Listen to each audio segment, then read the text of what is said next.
নমস্কার, আমি Abhijit Roy, civil engineer, LBS Calcutta municipality, EBS Rajpur Sonarpur municipality. তো ইলিগাল কনস্ট্রাকশন সম্বন্ধেই বলছি।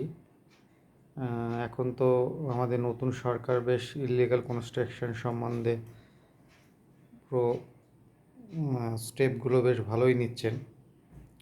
দেখা যাক কতদিন কী করা সম্ভব। এটা নেওয়ার প্রয়োজনও ছিল, কারণ চারিদিকে যেভাবে ইলিগাল কনস্ট্রাকশন হচ্ছে, লোকজন হচ্ছে গিয়ে লোকজন প্ল্যান করে বাড়ি করছেন না পৌরসভা থেকে, উপরন্তু বাড়ি করছেন কিন্তু সেটা কোনো ছাড়ছেনও না জায়গা। মানে যেটুকু ছাড়ছেন সেটা আবার উপরের ছাদে গিয়ে সেটা আবার ক্যান্টিলিভার করে বাড়িয়ে করে নিচ্ছেন। তো এই জিনিসটা শুধু একমাত্র মিউনিসিপ্যালিটি বা গভর্নমেন্টকেই দায়িত্ব তাদের ঘাড়ে ঠেলে দিলে তো হবে না। একজন সাধারণ নাগরিক হিসাবে বা প্রতিবেশী হিসাবে কিন্তু আপনারও কিন্তু এগুলো বোঝা উচিত যে আপনার পাশের বাড়ির লোক যখনই এই ধরনের কাজ করছে, অ্যাটলিস্ট কী হয়, প্রতিবেশী মানে এখন বলে না কেন জানেন তো, সব থেকে প্রবলেমটা হয়ে গেছে মানুষ সবাই ভুল করে বসে আছে। কেন আমি ওর কথা বলবো, ও বললে তুমি করেছো কেন, মানে জিনিসটা এরকম হয়ে আসছে। তো অনেকগুলো মেসেজ পেলাম যে স্যার এরকম আমার বাড়ির পাশের লোক কতটুকু জায়গা ছেড়ে বাড়ি করতে হবে একটু বলবেন, এরকম সেফটি ট্যাঙ্কের উপরে ক্যান্টিলিভার বাড়িয়েছে, এরকম মেসেজ করেছে। অনেকে জিজ্ঞাসা করেছে, অনেকে ফোন করেও জিজ্ঞাসা করছে যে স্যার পাশের বাড়ির লোক এরকম করছে। আমি ডাইরেক্ট তাদেরকে বলেছি আপনারা ইনফর্মিং করুন পৌরসভাতে গিয়ে, কি করবেন এই ধরনের কেসে। এই কারণে আপনি ইনফর্ম করুন বাড়িতে, যিনি বাড়ি করছেন তাকে বলুন যে দেখুন আপনি পৌরসভার যে নিয়মটা আছে সেটা ছেড়ে আপনি বাড়িটা করুন। অ্যাটলিস্ট 4 ফুট ছেড়ে আপনি বাড়ি করবেন। এই নয় যে আপনি নিচে 4 ফুট ছাড়লেন, উপরে গিয়ে ক্যান্টিলিভার বাড়িয়ে আবার 2 ফুট নিয়ে নিলেন, না, এরকম করলে হবে না। পুরো থ্রু আউট নিচে থেকে উপর অবধি 4 ফুট যেন ক্লিয়ারেন্স থাকে।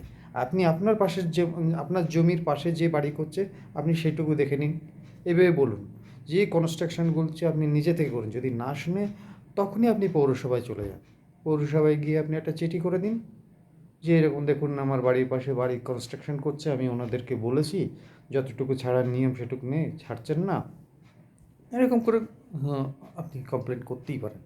আর যদি নাও করেন পরবর্তীতে সে প্রবলেম হবেই এবং তাকে সেই জায়গাগুলো ডিমলিশ করতেই হবে, বাঁচার কোনো উপায় নেই।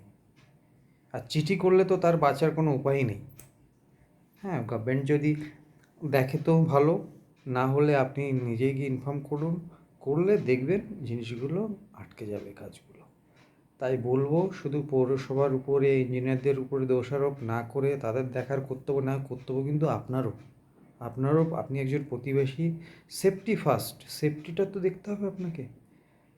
আজকে পরবর্তীতে ওখানে কোনো কাজ করতে গেলে দেখবেন আপনার বাড়ির গায়ে প্লাস্টার করতে গেলে উনি প্লাস্টারের জন্য জায়গা পাবেন না, উনি আপনার বাড়ির মধ্যে ঢুকতে হবে তাকে।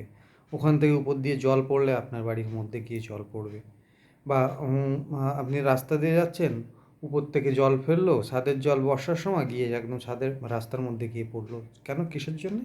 এই ক্যান্টিলিভারগুলো বাড়ানোর জন্যে। হ্যাঁ, তো এই অবৈধ অংশটুকু বাড়ানোগুলোর থেকে আপনারা অ্যাভয়েড থাকুন এবং অন্যকেও প্ররোচনা দেবেন না যে উনি করেছে তো আমি কেন করবো না, এই ধরনের জিনিসগুলো থেকে অ্যাভয়েড করুন। Thank you for watching.